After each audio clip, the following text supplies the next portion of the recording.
Hi and welcome to another video. Today I'll be talking about my 6 favourite 80's Twilight Zone television episodes. I have the complete series on DVD and was purchased as a gift for me by a friend of mine. It is one of my top rewatched retro series, and I'll focus on 6 key episodes that stood out for me. Firstly is the episode called A Little Peace and Quiet that features in Season 1. It was directed by Wes Craven, who is behind some fantastic horror movies I've enjoyed, such as The People Under the Stairs, Shocker, and the most famous of them all, A Nightmare on Elm Street. The premise of this episode involves a housewife called Penny who unearths a pendant while digging in the garden that allows her to freeze time while she's wearing it. To stop time, she just has to say a few words such as "shut up" or "be quiet," and all Penny would need to do to unfreeze time is utter the words "start talking."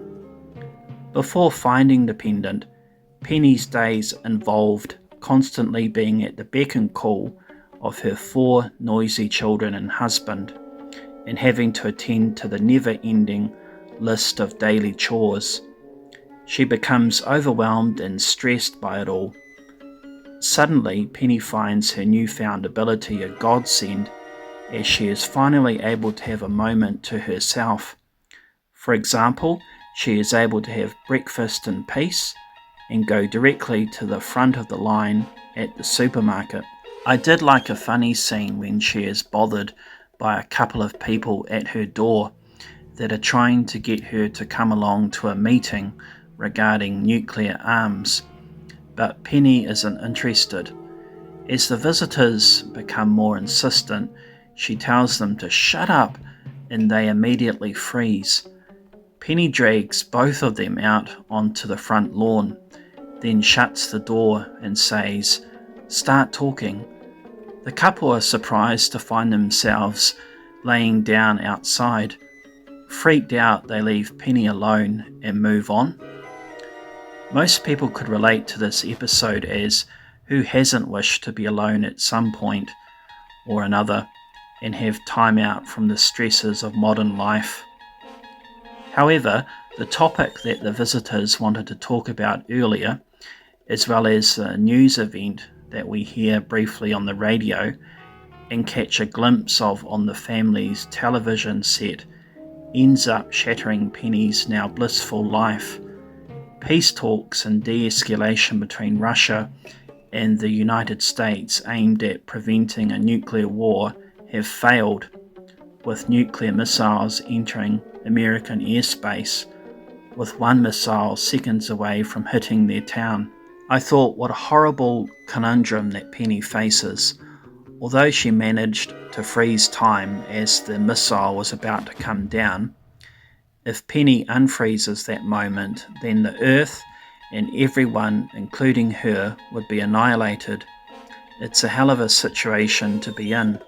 If time remains still, she has no one to talk to. Although it might be okay for a short while, most people would want to talk to others at some stage. Other limitations become apparent, such as not being able to use any electrical devices or vehicles. I thought about Penny trying to save her family.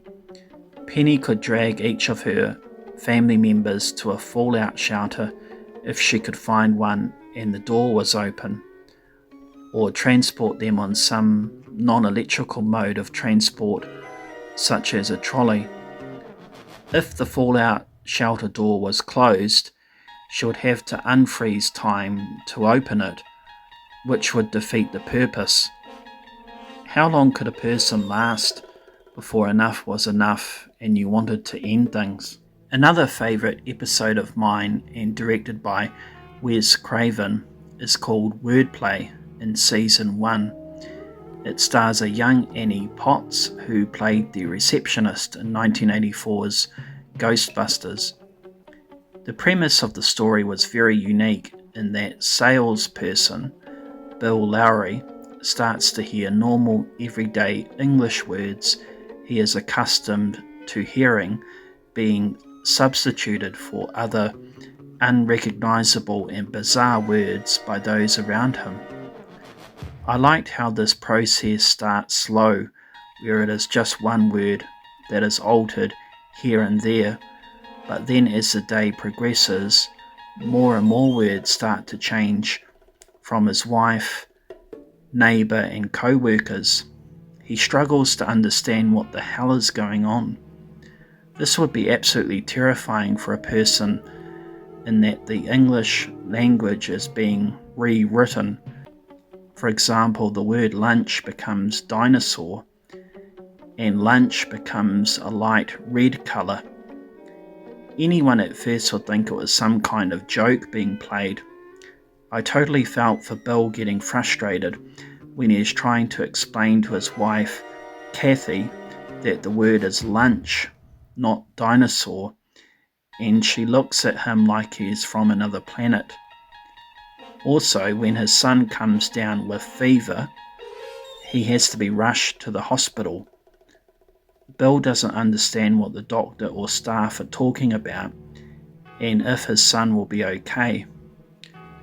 There is a scene towards the end where Bill is looking through a picture book and trying to teach himself words that now have new meanings.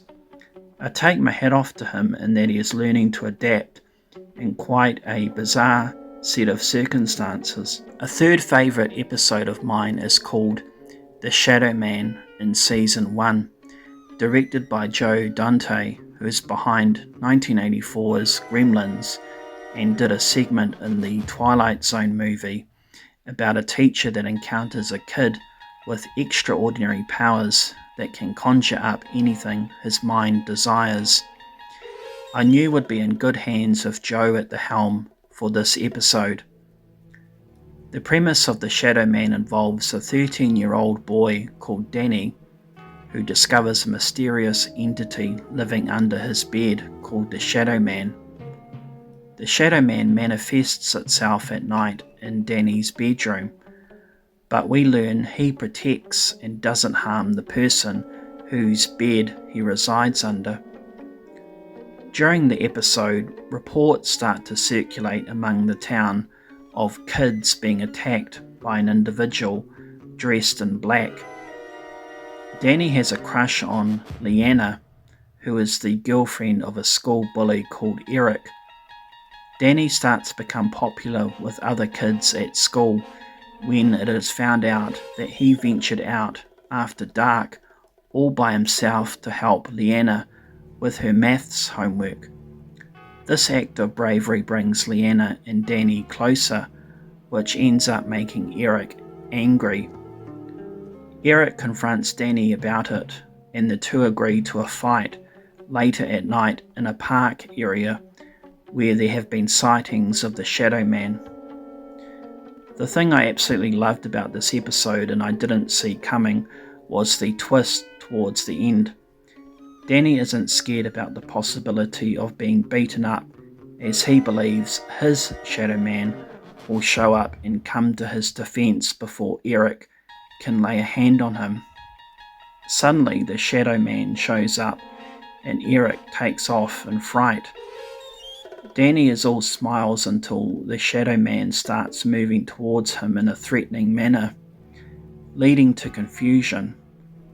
Danny isn't sure why the Shadow Man isn't backing down and says, "I thought you wouldn't harm me."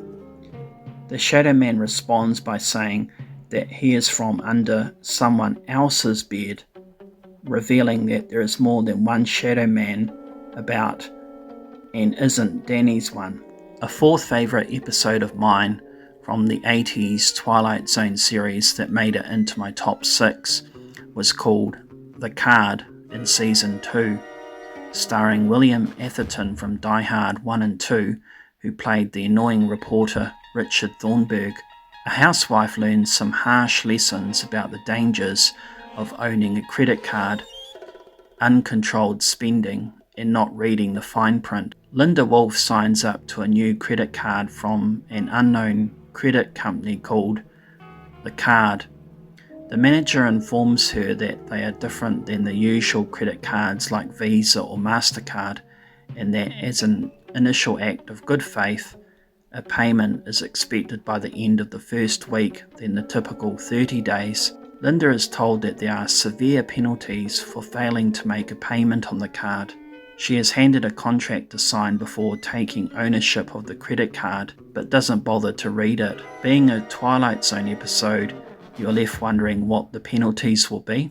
The very first thing Linda does when getting the card is treating herself to a bottle of perfume, and true to form, fails to make payment. This is when we see what her first penalty is. Similar to the Wordplay episode, I liked how it starts off relatively small, but grows as the story unfolds. The family cat mysteriously vanishes, but her husband Brian and her 2 children insist they never owned one. Linda continues to spend using the credit card and buys a fridge, but fails another payment. This time their pet dog vanishes, but again the rest of her family tell her they never had a dog. I'd be like, where's the fucking dog gone? It would be pretty scary if your family thinks you're crazy and doesn't recall ever having a pet. Although her cat and dog have disappeared, the viewer finds out that these are on the lighter end of the spectrum in terms of what happens next. Linda's car breaks down, but not having any cash, uses her card again. Now this is her 3rd failed payment.